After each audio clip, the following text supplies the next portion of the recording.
A Interesport vam decidir fer formació farà al voltant d'uns 8 anys.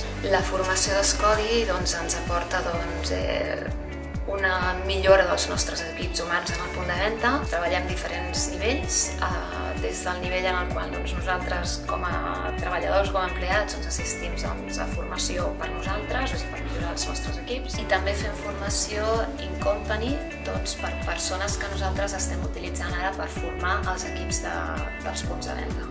El nostre CEO va venir fa qüestió de 15 dies o un mes, va fer una formació per les persones que estan desenvolupant ara el grau de comerç i amb la idea que coneguessin la companyia Interesport, que coneguessin l'evolució i els objectius i cap a on es dirigeix el comerç avui dia.